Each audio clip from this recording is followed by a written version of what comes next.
Very warm welcome.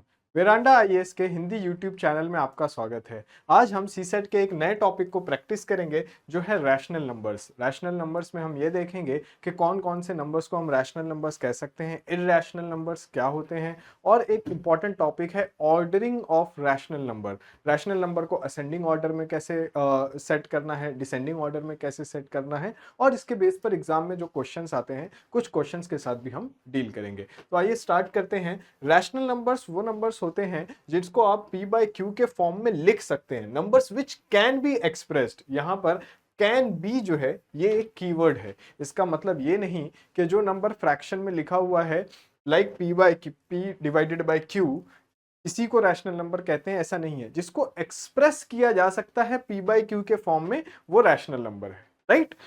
तो आइए इसको समझते हैं। where p and q are integers and q does not equal to 0। q does not equal to 0 का मतलब है अगर डिनोमिनेटर 0 हो गया तो फिर ये नंबर क्या हो जाता है, अनडिफाइंड। ये नंबर क्या हो जाता है, अनडिफाइंड। तो ये रैशनल नंबर नहीं है, ठीक है। तो रैशनल नंबर के लिए क्या है, डिनोमिनेटर का नॉन जीरो होना बहुत जरूरी है।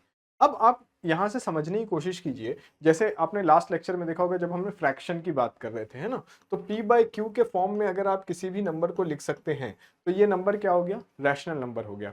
यानी कि इंटीजर्स, जैसे कि ये 1/8, तो अगर मैं 1/8 लिख रहा हूं, ये 1 न्यूमरेटर हो गया, ये 8 डिनोमिनेटर हो गया, और ये p बाई क्यू के फॉर्म में एक्सप्रेस कर दिया है मैंने, तो ये क्या हो गया, रैशनल नंबर हो गया। इसी तरह निगेटिव नंबर्स को भी रैशनल नंबर कहते हैं, जैसे -3/10, ठीक है, -3/5, -7/9, ये सारे क्या हैं, ये सारे भी क्या है, रैशनल नंबर है। तो निगेटिव नंबर्स भी क्या है, रैशनल नंबर्स हैं। अब आप यहां पर एक तीसरा नंबर है जीरो, ये देखकर आप सोच रहे होंगे कि जीरो कैसे रैशनल नंबर हो सकता है, क्योंकि हमने क्या बोला है, which can be expressed in the form of p by Q.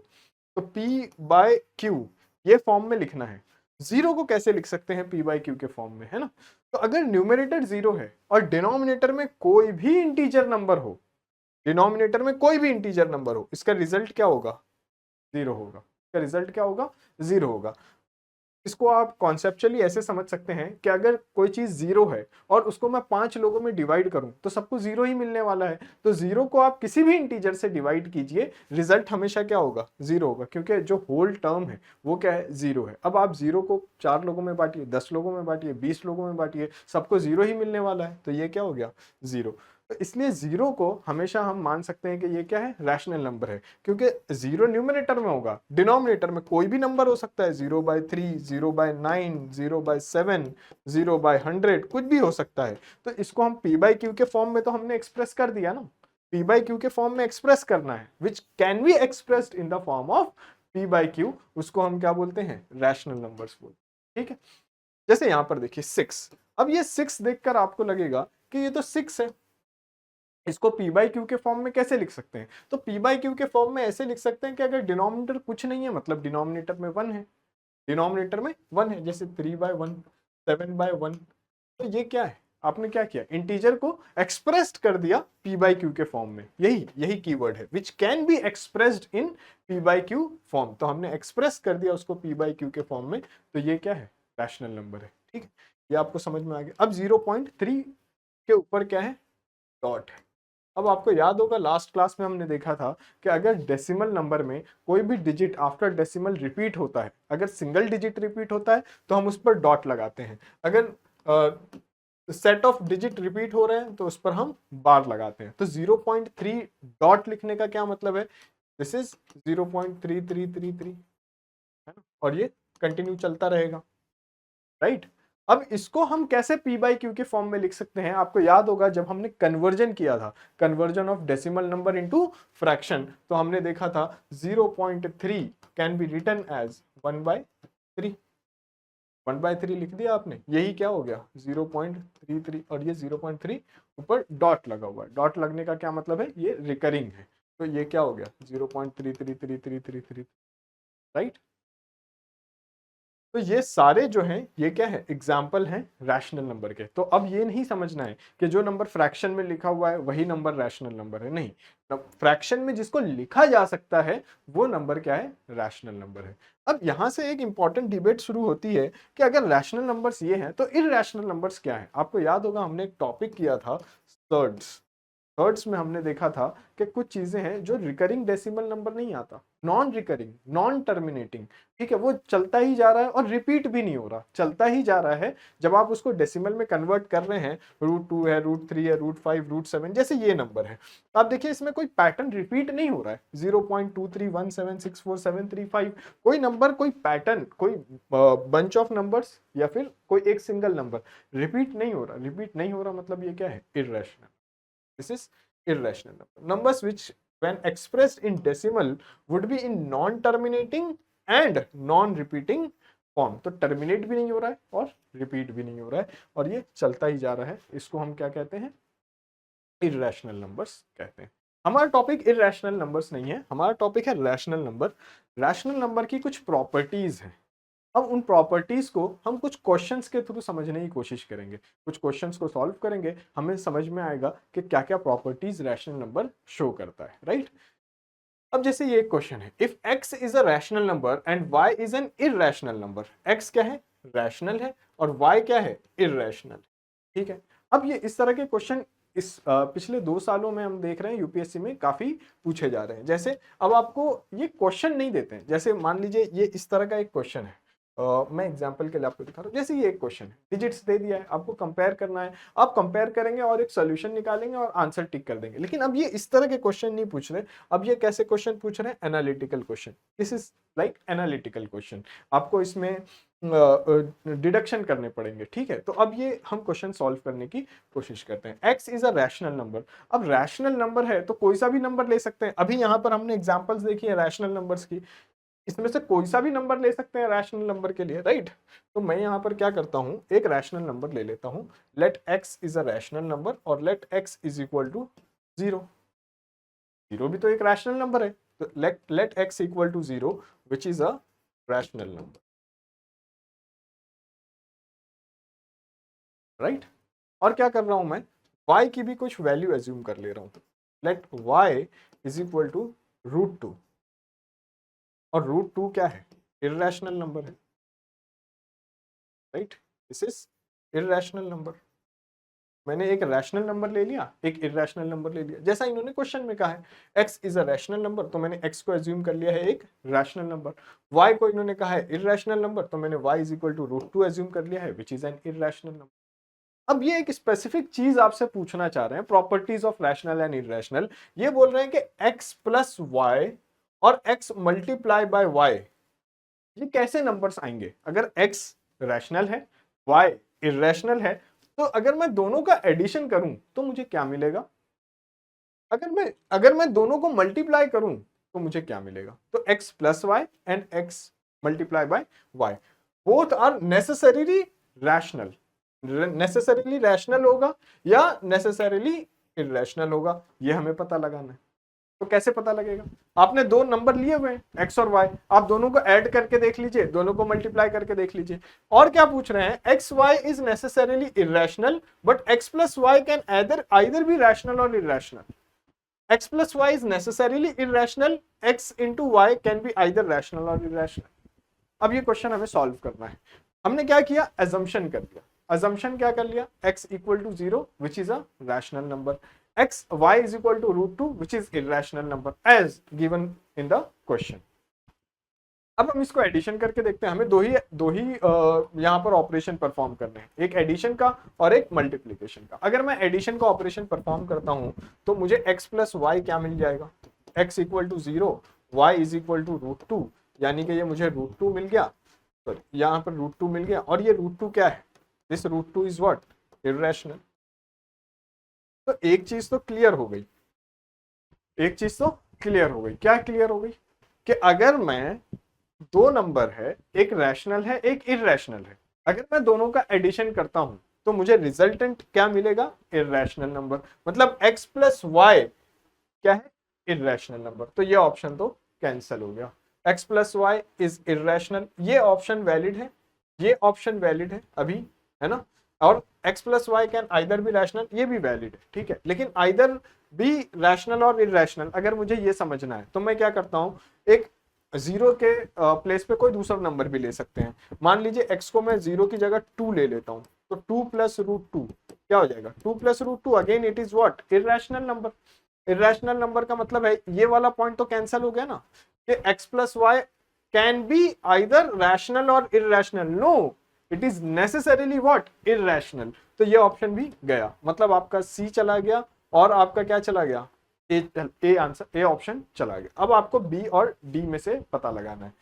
हम क्या करेंगे, हम दोनों को मल्टीप्लाई करके देख लेंगे। दोनों को जब हम मल्टीप्लाई करेंगे x इंटू वाई, x क्या है 0, y क्या है √2, तो ये आंसर क्या आ जाएगा 0। आंसर क्या आ गया 0। 0 का क्या मतलब है, ये क्या है 0 का मतलब है ये रैशनल है, ये रैशनल है।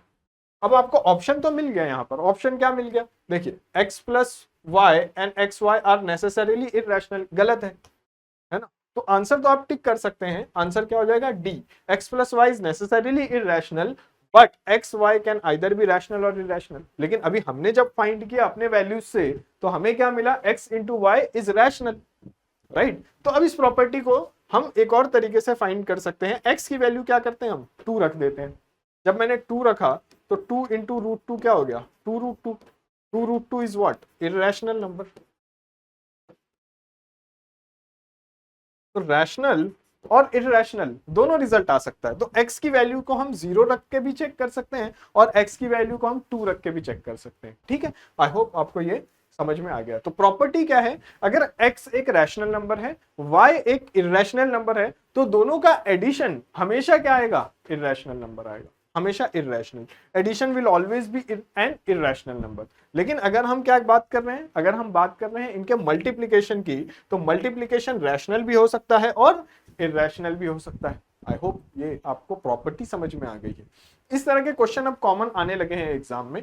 तो आपको ये एनालिटिकल टाइप के क्वेश्चंस होते हैं जिसमें डायरेक्टली कोई सम सॉल्व नहीं करना होता, रेदर कुछ डिडक्शंस करने होते हैं, कुछ कंक्लूजन्स पे पहुंचना होता है। तो ये कंक्लूजन है कि ये प्रॉपर्टी आप मान सकते हैं, रैशनल और इररेशनल के एडिशन और मल्टीप्लिकेशन की एक प्रॉपर्टी, राइट। आइए नेक्स्ट क्वेश्चन सॉल्व करते हैं। बिटवीन, अब यहाँ पर भी एक इंपॉर्टेंट प्रॉपर्टी को हम समझने की कोशिश कर रहे हैं। Between two distinct rational numbers a and b, a and b दो एक रैशनल नंबर्स हैं और there exist another rational number which is, अब वो क्या हो सकता है, दो नंबर्स हैं, रैशनल नंबर्स हैं। रैशनल नंबर्स हैं मतलब मैं a को लिख सकता हूँ p1 बाई q1 और b को लिख सकता हूँ p2 बाई q2, राइट। अब अगर आप यहां देखिए कि दोनों के बीच में, मतलब यहां पर a है, यहां पर b है और इसके बीच में कोई एक इररेशनल सॉरी कोई एक रैशनल नंबर है। मुझे पता करना है कि वो रैशनल नंबर क्या हो सकता है। यहां पर मैं ये कर सकता हूं कि अगर मैं a को 2 से डिवाइड कर दूं, अगर a रैशनल नंबर है तो 2 से डिवाइड करने के बाद भी रिजल्ट क्या आएगा, रैशनल। तो a डिवाइडेड बाई 2 भी क्या होगा, रैशनल। और b को भी मैं 2 से डिवाइड कर दूं तो ये क्या होगा, रैशनल नंबर ही होगा। और दो रैशनल नंबर का एडिशन अभी हमने देखा, दो रैशनल नंबर का एडिशन क्या होगा, रैशनल ही होगा। तो दो रैशनल नंबर यानी कि a/2 और b/2 को अगर मैं ऐड कर दूं which is a plus b/2, this will always be a rational number. और अगर आपको इस तरह से समझना है कि दो a and b two rational numbers are there, तो मैं a प्लस b अगर दोनों का एडिशन करूं तो भी मुझे रैशनल नंबर मिलेगा और अगर मैं इसको 2 से डिवाइड कर दूं तो भी मुझे रैशनल नंबर मिलेगा। आ रहा है समझ, a divided by 2 b divided by 2, ये जरूरी नहीं है कि a और b के बीच का ही नंबर हो। a divided by 2 it can be it will be less than a divided by 2 will be less than b divided by a divided by 2 less than a हो जाएगा, है ना, इधर हो जाएगा। हमें क्या चाहिए, between a and b। So a divided by 2 तो समवेयर यहां आ जाएगा, वो तो लेस देन a है तो वो तो चाहिए ही नहीं। b divided by 2, b divided by 2 fall हो सकता है लेकिन यहां भी फॉल हो सकता है, जरूरी नहीं कि a और b के बीच में ही आएगा।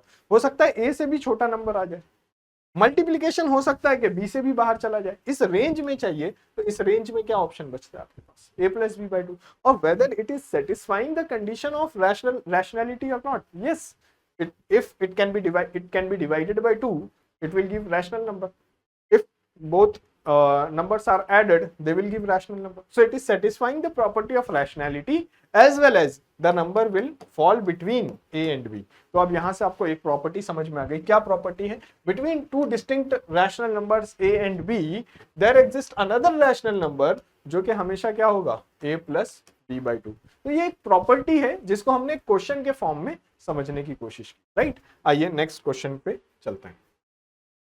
अब जब हम बात करते हैं ऑर्डरिंग ऑफ रैशनल नंबर्स, तो यहां पर हम ये समझने की कोशिश करते हैं कि अगर आपके पास सेट ऑफ रैशनल नंबर्स दिए हुए हैं तो आप उनको कैसे असेंडिंग ऑर्डर में लिख सकते हैं, कैसे डिसेंडिंग ऑर्डर में लिख सकते हैं. असेंडिंग ऑर्डर का मतलब होता है, असेंडिंग ऑर्डर का मतलब क्या होता है? Smallest to largest. जैसे यहां से इसके बाद ये वाला नंबर आ गया, इसके बाद ये नंबर आ गया, इसके बाद ये नंबर आ गया. ये हो गया क्या? Ascending order. इसको हम क्या बोलते हैं? Ascending order.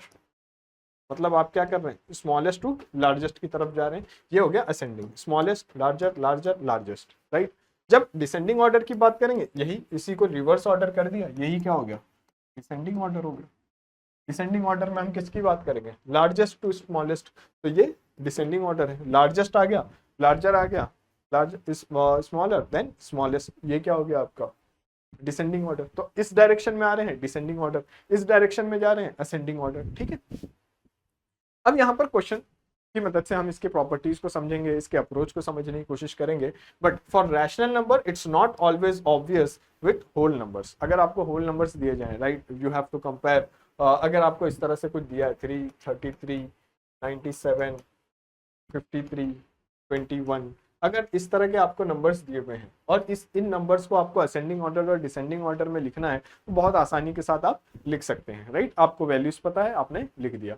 लेकिन अगर हम बात करें किसकी? रैशनल नंबर्स की, जिसको हम p by q के फॉर्म में लिख रहे हैं, तो ये इतना आसान नहीं होता जितना आसान होल नंबर्स को लिखना है. तो यहाँ पर हम क्या करते हैं? कुछ मेथड्स की मदद से इन क्वेश्चंस को सॉल्व करते हैं. जैसे ये इज 1/2 बिगर देन 1/3. अब ये क्या है? रैशनल. तो अब रैशनल नंबर्स हैं, इसको हम डायरेक्टली नहीं सॉल्व कर सकते. हालांकि अगर आप इसकी वैल्यूज निकालो तो आपको पता चल जाएगा. 1/2 can be written as 0.5, right, and 1/3 can be written as 0.333, right. So 0.5 is always greater than 0.333. तो 1.2 ग्रेटर हो गया 1/3 से. 1/2 इज ग्रेटर देन 1/3. और जो हमने पिज्जा की एग्जांपल्स देखी थी लास्ट क्लास में, वो ऐसे कर सकते हैं. ठीक है, ये पिज्जा को आपने 2 पार्ट में बांट दिया और ये पिज्जा को आपने 3 पार्ट में बांट दिया. ठीक है, तो ये वाला पार्ट, अगर पिज्जा का साइज सेम है, सेम पिज्जा की अगर हम बात कर रहे हैं, तो this part is bigger than this part, right. तो 1/2 इज ऑलवेज ग्रेटर देन 1/3. अब कुछ क्वेश्चंस और कुछ टेक्निक्स देखते हैं हम कि किन टेक्निक्स की मदद से हम रैशनल नंबर्स के ऑर्डरिंग को प्रोसीड कर सकते हैं. जैसे if two fractions have the same denominator. जब तो ये बहुत आसान है. टू फ्रैक्शंस हैं और उनके डिनोमिनेटर सेम है. डिनोमिनेटर सेम है, लाइक अगर हम बात करें 1 ईयर की, जो हम एग्जांपल ले रहे हैं, 1 year can be converted into 12 months, right. I hope we agree on this. 1 year can be converted into 12 months. These 12 months can be written as, for example, if we are in the month of April, तो we can write March तक 3 महीने खत्म हो चुके हैं, तो 3/12 year has already been passed. We can write it like this. अगर हम मार्च के में, यहाँ अप्रैल के मंथ में, तो अप्रैल के मंथ में है तो मार्च तक पास हो गया है, तो 3/12 लिख सकते हैं. अगर हम जुलाई के मंथ में आ चुके हैं, तो जुलाई के मंथ में जून तक तो सब पास हो गया. जून तक कितने मंथ पास हो गए? 6/12 लिख दिया.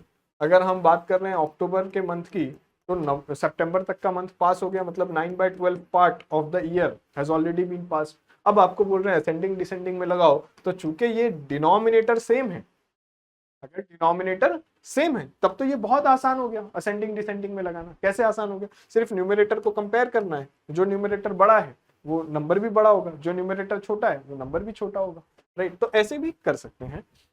लेकिन अगर डिनोमिनेटर सेम नहीं है तब क्या? डिनोमिनेटर सेम नहीं है तो फिर डिनोमिनेटर को सेम बनाना है. ठीक है, अगर डिनोमिनेटर सेम हो जाए तब तो रैशनल नंबर्स को कंपेयर करना बहुत आसान है. लेकिन अगर डिनोमिनेटर सेम नहीं है तब हमारे पास क्या ऑप्शन है? तो तब हमारे पास ऑप्शन ये है कि हम डिनोमिनेटर को सेम कर देंगे. कैसे सेम करेंगे? एलसीएम लेकर, LCM of denominators. I hope आपको याद होगा, सेकंड लेक्चर हमारा एलसीएम एचसीएफ आपको याद होगा कैसे एलसीएम कैलकुलेट करते हैं.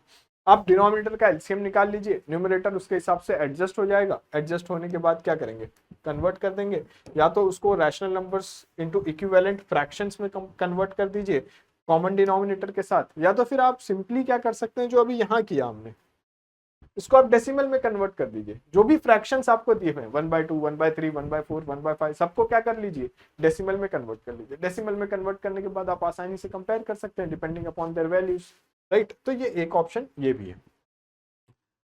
अगर डिनोमिनेटर आपने कॉमन कर दिया है तो फिर क्या करना है, न्यूमरेटर को कंपेयर कर लीजिए और the fraction with the larger numerator is the largest number. यहाँ एग्जांपल में आप देख सकते हैं 9/12 will be the larger number, 6/12 less than 9/12 but more than 3/12, और 3/12 क्या हो गया, स्मॉलेस्ट नंबर हो गया। इस तरह से आप इसको सॉल्व कर सकते हैं, राइट। जैसे अभी यहाँ पर आप 2/3 और 4/5 को हमें कंपेयर करना है, ठीक है। तो क्या कर सकते हैं, 2/3 और 4/5। 2/3 को अगर मैं लिखना चाहूँ, डेसिमल में लिखना चाहूँ, तो डेसिमल में कैसे लिख सकते हैं, 0 पॉइंट लगा दिया तो ये 20 हो गया, 20 हो गया। तो हम इसको कैसे कर सकते हैं, 3 6 18, सो 0.6, फिर 2 बच गया, फिर लिख देंगे 6 6, ये ऐसे चलता रहेगा, ठीक। ये वैल्यू आ गई 3/12 की। अब 4/5 देखते हैं। 4/5 को क्या करते हैं, पॉइंट लगा देंगे, डेसिमल लगा देंगे, तो ये 40 हो जाएगा, 5 8 40, ये क्या हो जाएगा 0.8। 0.8 is surely greater than 0.666, so 0.8 is greater than 0.6, और ये डॉट लगा सकते हैं यहाँ पर। अगर ये 0.6 से बड़ा है इसका मतलब क्या हो गया, 4/5, it implies 4/5 is greater than 2/3, very simple, right. ऐसे आप इसको कंपेयर कर सकते हैं। ये तो फर्स्ट मेथड। दूसरा मेथड क्या है, आप एलसीएम ले लीजिए, डिनोमिनेटर सेम बना दीजिए। डिनोमिनेटर सेम बनाने के लिए एलसीएम लीजिएगा 3 और 5 का। 3 और 5 का एलसीएम क्या आ जाएगा, 3 को लिख सकते हैं एज 3, 5 को लिख सकते हैं एज 5, तो एलसीएम क्या आ जाएगा 15। एलसीएम 15 आ गया, मतलब ये क्या है 3 × 5, तभी ये 15 होगा डिनोमिनेटर, राइट। ये 5 × 3 तभी 15 होगा। अगर डिनोमिनेटर को 3 से और 5 से मल्टीप्लाई कर रहे हैं तो न्यूमरेटर को भी करेंगे। तो 2/3 को क्या लिख सकते हैं हम, डिनोमिनेटर सेम कर रहे हैं ना, तो 2/3, 3 को 5 से मल्टीप्लाई करना है 15 करने के लिए, तो 2 को भी किससे मल्टीप्लाई करना पड़ेगा, 5 से मल्टीप्लाई करना पड़ेगा। इसी तरह यहाँ डिनोमिनेटर में 5/3 है, 4/5 को लिखना है ना, 4/5 को लिख रहे हैं हम, 4/5 को लिखना है तो क्या करेंगे, 5 को आपने 3 से मल्टीप्लाई कर दिया क्योंकि एलसीएम 15 आया है, तो अगर डिनोमिनेटर में 3 से मल्टीप्लाई किया है तो न्यूमरेटर में भी 3 से मल्टीप्लाई करेंगे, ये क्या हो जाएगा 10/15, ये क्या हो जाएगा 12/15। 12/15 इज ग्रेटर देन 10/15, इसका मतलब है 4/5 इज ग्रेटर देन, इसका क्या मतलब है, this implies 4/5 is greater than 2/3। ये रिजल्ट ऐसे भी आ सकता है, ये रिजल्ट ऐसे भी आ सकता है। बहुत आसान है, अगर आप डेसिमल में कन्वर्ट कर सकते हैं तब तो बहुत इजी है। अगर आप डेसिमल में कन्वर्ट नहीं कर पा रहे हैं तो आप सिर्फ न्यूमरेटर को कंपेयर कर लीजिए। न्यूमरेटर को कंपेयर करने के लिए क्या करना पड़ेगा, डिनोमिनेटर सेम करना पड़ेगा। डिनोमिनेटर कैसे सेम कर सकते हैं, एलसीएम लेकर, राइट। आइए नेक्स्ट क्वेश्चन की तरफ बढ़ते हैं। दूसरा है कंपैरिजन टेक्निक, बहुत आसान, very easy to compare, cross multiplication method. Cross multiplication method में क्या है, this method is super handy for comparing just 2 fractions at a time. आइए देखते हैं कैसे। For 2 rational numbers a/b and c/d, दो रैशनल नंबर्स दिए हुए जिसको हम न्यूमरेटर बाय डिनोमिनेटर के फॉर्म में लिख सकते हैं, तो हमने लिख दिया a/b और c/d। मल्टीप्लाई a/d, ये क्रॉस मल्टीप्लीकेशन देख रहे हैं आप, a/b और c/d, ये दो नंबर्स हैं। क्या कर रहे हैं हम, क्रॉस मल्टीप्लीकेशन, a × d, तो मल्टीप्लाई a × d, ये एक प्रोडक्ट हो गया a × d। दूसरा ये मल्टीप्लीकेशन कर लिया, अब ये मल्टीप्लीकेशन b × c, दूसरा मल्टीप्लीकेशन हो गया ये b × c। ये दोनों को क्या करना है, कंपेयर करना है, compare the results. If a multiply by d, ये फर्स्ट वाला, अगर ये फर्स्ट वाला आपका जो प्रोडक्ट है ये a multiply by d, if a multiply by d is greater than c multiply by b, दूसरा क्या है c multiply by b, a multiply by d और b मल्टीप्लाई बाय c। अगर ये a multiply by d greater है, a multiply by d greater है, तो फिर यहां पर क्या हो जाएगा, a/b is greater than c/d। अगर ये लेस है तो फिर ये c/d ग्रेटर हो जाएगा, और अगर दोनों इक्वल आ गया तो फिर ये इक्वल, राइट। तो ये भी बहुत आसान मेथड है। इसमें क्या करना है, दो फ्रैक्शंस हैं, दो फ्रैक्शंस आपको दिए हुए हैं, आप दो फ्रैक्शंस में क्या करोगे, क्रॉस मल्टीप्लीकेशन।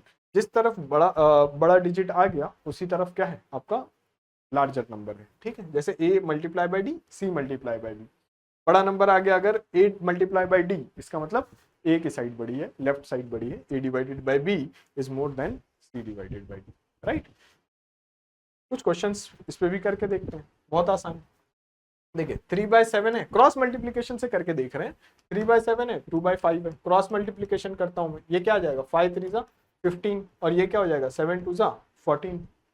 क्लियरली दिख रहा है 15 इज ग्रेटर देन 14, इसका मतलब है 3/7 इज ग्रेटर देन 2/5। आसान।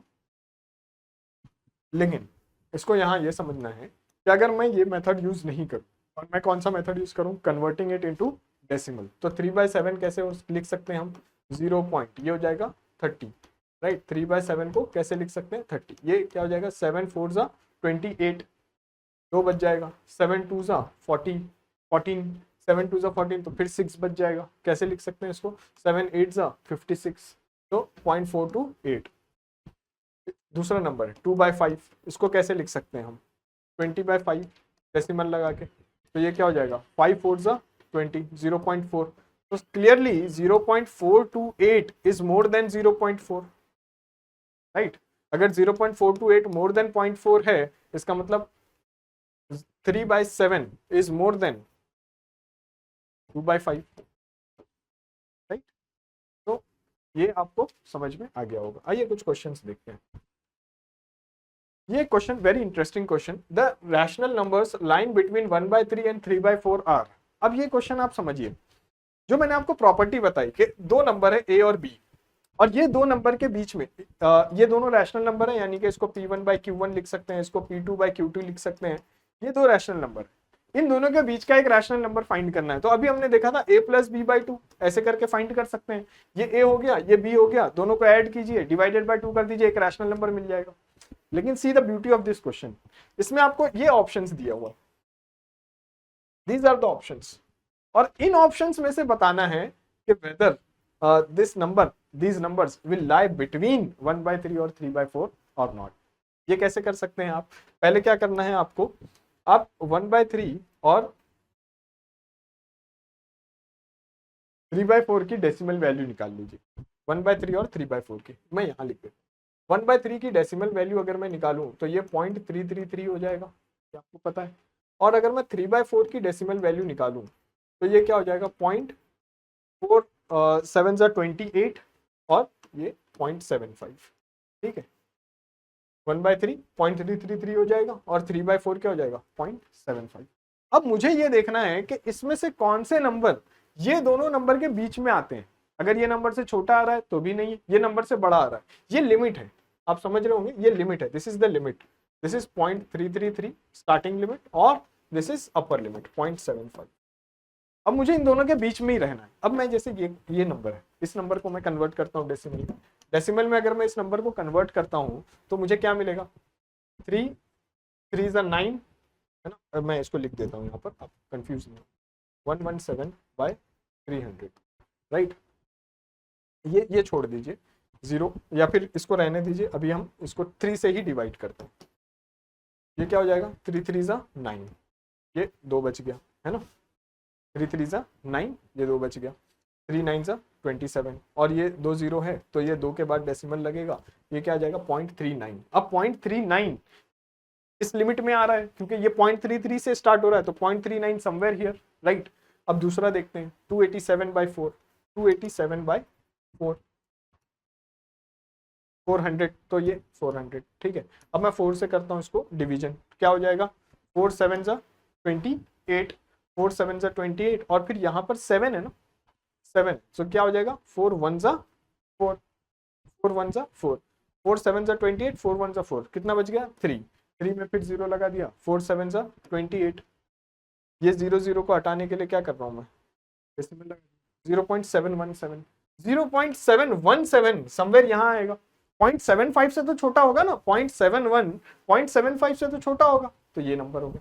अब ये नंबर देखते हैं 95/300, 95/300, अगर मैं इसको 3 से करूं डिवीजन, तो ये क्या हो जाएगा 3 3 जा 9, 3 3 जा 9 और ये क्या बच गया 3 1 जा 3, मतलब ये क्या आने वाला है 0.31, 0.31, 0.31 0.33 से तो छोटा हो गया ना, छोटा हो गया तो फिर ये नंबर हमारे काम का है ही नहीं, मैं इसके लिए चेक ही नहीं करूंगा, फिर इसमें मैं इसके लिए चेक करूंगा, ये क्या हो जाएगा 99/300, 99/300 का क्या मतलब है 3 1 जा 3, 3 3 जा 9, 3 3 जा 9, मतलब ये क्या हो गया 0.33, ये 0.33 टर्मिनेट हो गया, ये नॉन टर्मिनेटिंग है, मतलब अगर मैं इसको लिखूं अप्रोक्सीमेशन में तो मैं 0.34 लिख सकता हूं, तो ये भी छोटा हो गया 0.33333 से 0.33 तो छोटा हो गया ना, ये छोटा हो गया, तो ये भी इसके साथ भी मैं नहीं जा सकता, और फिर ये नंबर को देखूंगा, ये नंबर में 97 है, 97 डिवाइडेड बाय 300, 97 से अगर मैं डिवाइड करता हूँ 3 3 जा 9, 3 2 जा 6, मतलब ये 0.32 आने वाला है, 0.32 आने वाला है, वो भी 0.333 से छोटा होगा, तो मैं इस नंबर के साथ भी आगे नहीं बढ़ सकता, तो फिर ये नंबर क्या हो गया, ये हो गया, तो मेरा करेक्ट ऑप्शन क्या हो गया, answer is a.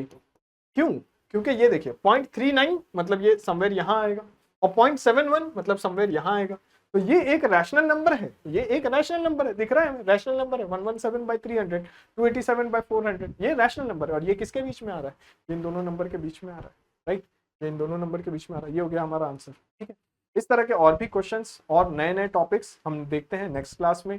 Thank you very much, take care, bye bye. Veranda IAS, where your dream becomes reality.